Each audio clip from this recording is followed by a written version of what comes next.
Olá, obrigado pela presença. Estamos aqui para continuar a aula da semana passada, dividindo o tema alimentos e as células na parte 2. Semana passada nós discutimos o que era o ATP, a moeda energética das células, e as fontes ou as rotas de produção de energia, glicólise, fermentação e a respiração celular. Hoje nós vamos encerrar esse tema introdutório a ser explorado, a ser aprofundado por vocês, a partir da leitura e do aprofundamento dos capítulos 12 e 13 do módulo 2 de Biologia e de outras fontes de conhecimento, de informações e, evidentemente, discutindo com os seus mediadores, tutores sobre esse assunto. Pois bem, quando a gente pensa no local de produção de energia em células eucarióticas, estamos discutindo aqui as células que têm membrana nuclear, que têm uma série de organelas de compartimentalização citoplasmática, nós vemos e observamos, conseguimos enxergar a presença das mitocôndrias dentro das células eucarióticas. Porque dentro da mitocôndria ocorrerá uma produção em maior quantidade de ATP, de adenosina trifosfato, a partir de moléculas combustíveis e a presença de oxigênio molecular. É o processo denominado de respiração celular, produzindo 32 ATPs e 6 moléculas de água e 6 moléculas de gás carbônico, a partir, evidentemente, como mencionado, da presença de glicose, que é um tipo de molécula combustível, mais a presença de 6 moléculas de gás oxigênio. 6 moléculas de água, porque eu fiz uma menção errada na aula passada, dizendo 6 de hidrogênio, mas é porque eu tinha visto rapidamente, foi um ato falho. Então são 6 moléculas de água.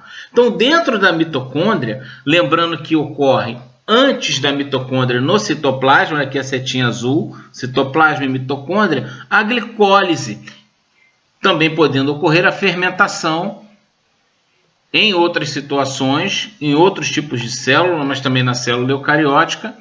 E vocês já viram, devem ter discutido com seus mediadores, por exemplo, a produção de queijos, de vinho e uma série de outras aplicações, melhor dizendo, acho que fica melhor dizendo, aplicações em biotecnologia do processo de fermentação.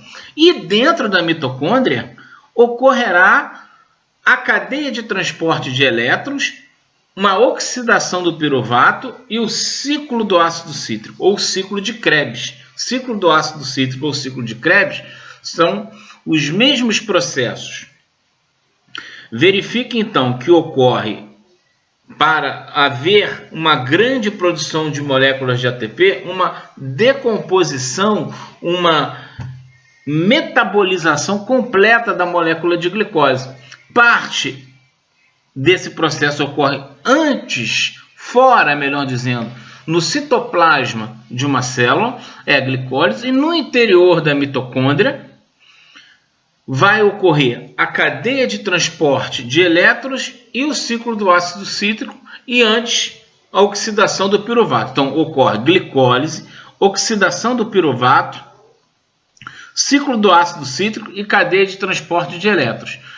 A cadeia de transporte de elétrons, que é a parte final da produção de ATP, acontece nas chamadas cristas mitocondriais. Olha essas setinhas verdes. A membrana interna da mitocôndria, lembrando que nós discutimos um pouco na aula anterior, no vídeo anterior, ela sofre uma série de invaginações. E dentro dessas cristas existe um conjunto de enzimas que são fundamentais para a produção do ATP.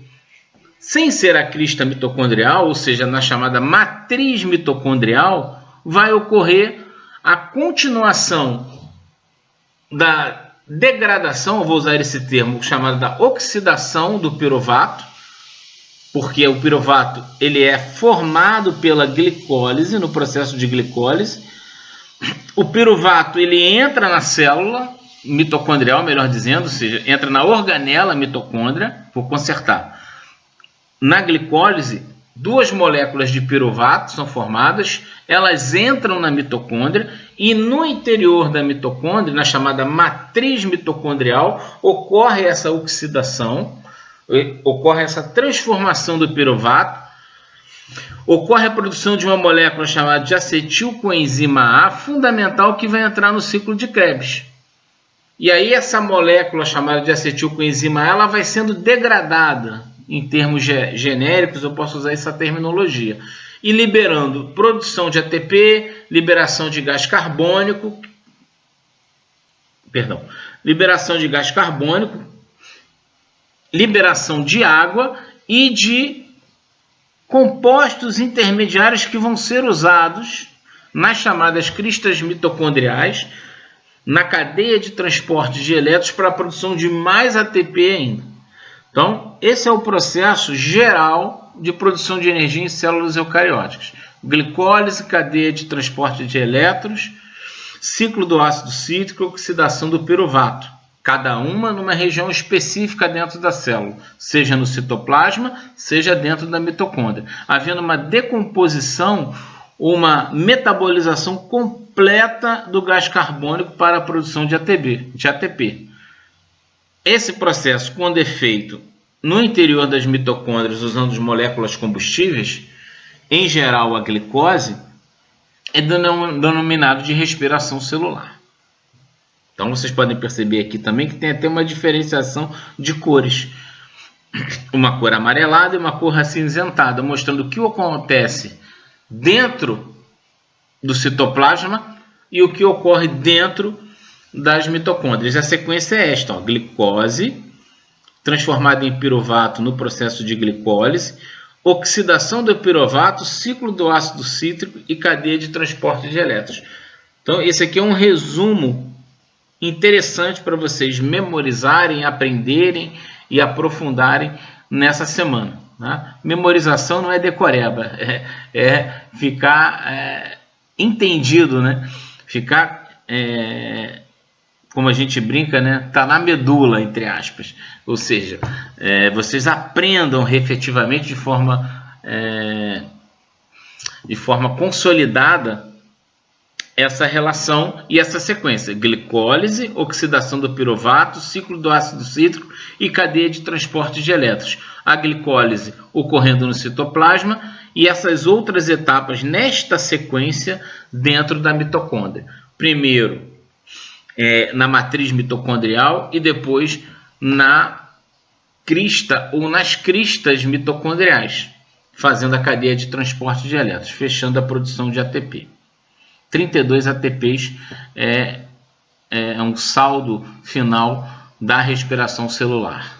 Muito bem. Para a gente fechar, só uma informação importante. É importante a gente perceber o seguinte: se a gente comer um hambúrguer, né, vai ter ali glicose, vai ter amido, vai ter gordura, vai ter proteína, queijo, aquele X-bacon. E em geral, como a gente normalmente conhece, é a glicose que é utilizada como combustível. Mas não só a glicose. Aminoácidos que compõem as proteínas ou os lipídios também podem servir de fonte de produção de ATP. Quando você quer emagrecer, você faz um jejum, né? Hoje em dia se discute muito, voltou a essa discussão junto com médicos, com nutricionistas, do chamado jejum intermitente. Por exemplo, se você fica muito tempo em jejum, você vai consumir toda a glicose, todo o glicogênio. O glicogênio é formado a partir de moléculas de glicose que se encadeiam. Forma-se glicogênio nos músculos, no fígado, e esse glicogênio é utilizado para a produção de ATP. Então, se você faz um jejum intermitente, faz atividade física, toda a glicose e todo o glicogênio é consumido. Depois começa a ocorrer o quê? O consumo, a utilização dos lipídios e até mesmo pode chegar de proteínas para a produção de ATP. Então, se a pessoa quer emagrecer, ela tem que reduzir o consumo de calorias. Muitas das vezes aquela dieta chamada low carb, ou baixa quantidade de carboidrato, é aplicada para que o indivíduo comece a utilizar, disponibilizar os ácidos graxos, a gordura, os lipídios, para a produção de ATP, e o indivíduo emagrece. Muito bem, então nós temos aqui uma legendinha verde, o marrom e o vermelho. Glicose transformado em piruvato é a glicólise, que nós discutimos no slide anterior. O ciclo de Krebs, que acontece na matriz mitocondrial, e a cadeia respiratória de elétrons ocorrem, né? Essas reações ocorrem nas cristas mitocondriais. Então, citoplasma, aqui dentro já da mitocôndria, na matriz e aqui nas cristas. É um resumo, sempre produzindo ATP. Lembra do NADH sendo utilizado lá no slide anterior, sendo usado para a produção também de energia, liberando oxigênio, utilizando o oxigênio, aqui o oxigênio entrando e liberando água. Se você pegar a equação da respiração celular, nós vamos encontrar glicose, em geral a glicose, vamos encontrar a presença de oxigênio, liberando gás carbônico e água.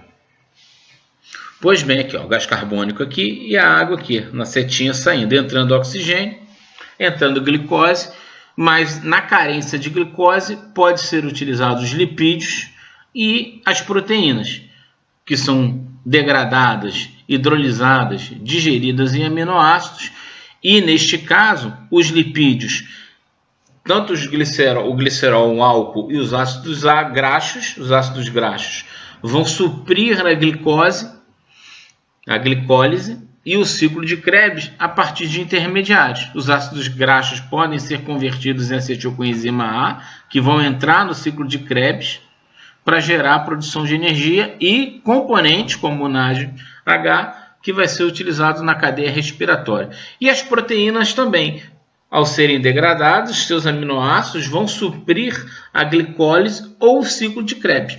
São essas setas aqui que vocês estão vendo saindo dos aminoácidos que compõem as proteínas e dos ácidos graxos.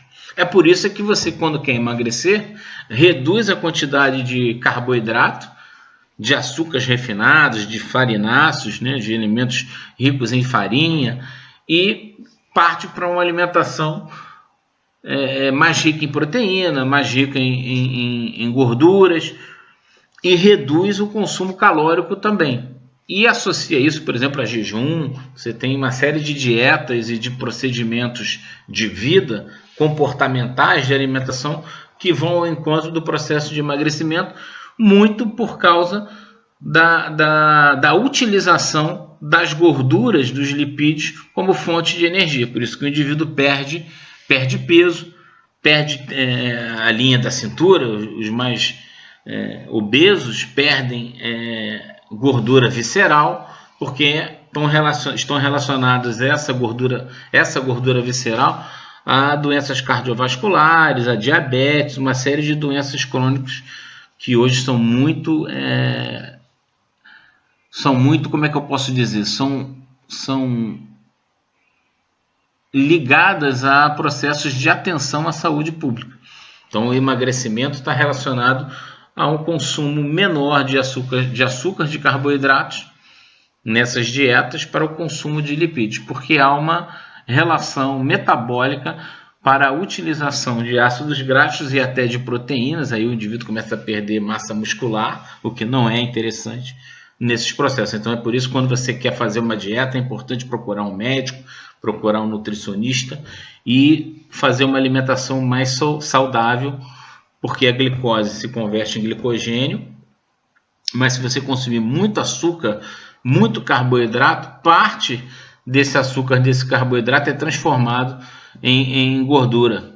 Por isso que nós engordamos. E aí o processo de emagrecimento, quando alguém quer emagrecer, está relacionado muitas das vezes com a necessidade de redução do consumo de carboidrato, de atividade física para queimar a glicose, o glicogênio e começar a queimar a gordura. Bom, essa história toda é importante ter sido mencionada porque pode cair também nas provas de vestibular. Bom, esse é um quadro geral da utilização dos diferentes nutrientes para a produção de energia na forma de ATP, da adenosina trifosfato. E para fechar nossa apresentação, a gente novamente gostaria de agradecer. Vejam novamente o vídeo da primeira aula sobre esse tema. Assista hoje e reveja novamente esse vídeo, né? Faça uma visualização dos 2 vídeos em sequência. Leiam novamente os capítulos relacionados a esse tema. Desenvolvam as atividades e exercícios dos capítulos, dos 2 capítulos que estão ligados a esse tema, e do vídeo anterior também. E qualquer dúvida, tire essas dúvidas com seu mediador, seu professor, tutor, né, mediador, para que vocês tenham o domínio desse assunto. Procurem também questões de vestibular e de Enem anteriores relacionadas à respiração celular, à fermentação, para que vocês entendam como essas questões podem ser e são cobradas em processos avaliativos para que vocês tenham sucesso no ingresso na universidade. Até a semana que vem, um abraço e muita saúde. Cuide-se sempre.